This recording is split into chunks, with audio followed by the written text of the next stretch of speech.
Good evening. I'm here tonight to continue to present a series of recommended landscape maintenance service reductions from 2010 that were never implemented.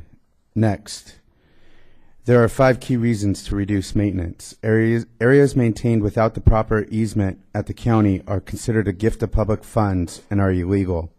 Some maintained areas offer little or no public benefit.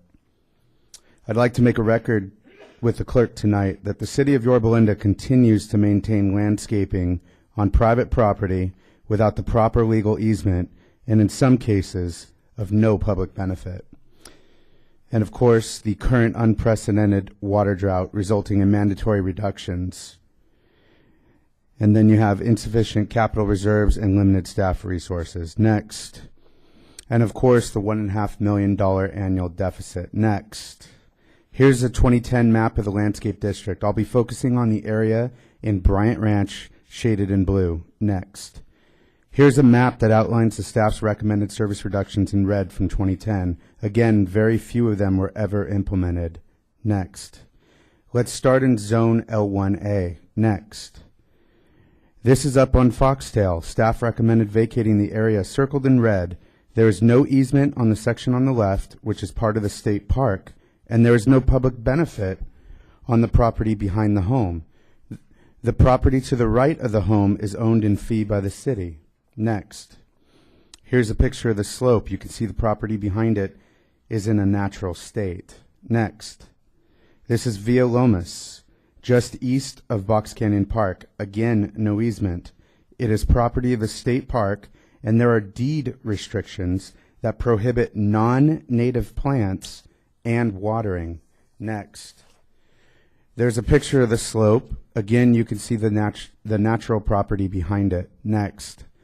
More pics of the slope. You can see the pine trees. Lots of water. Next. Here's an aerial of the area. You can see the slopes south of Box Canyon are also natural, not uncommon for the area. Next.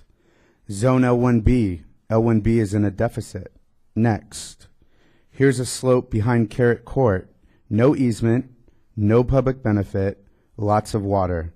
This property is not owned by the property owners above or below. Next.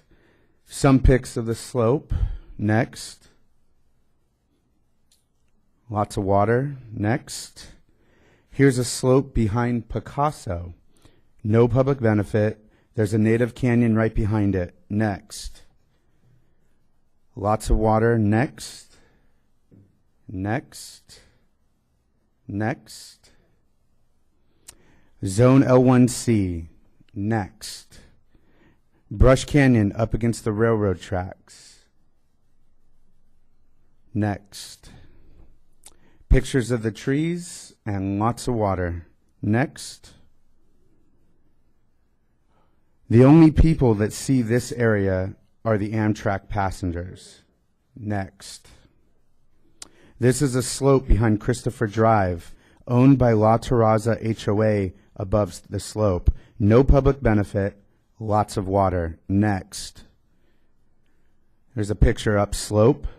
You can't even see it. It's between homes. There's no public benefit. Next. According to the 2010 staff report, these reductions in just 3 of 28 zones would have saved about $100,000 annually.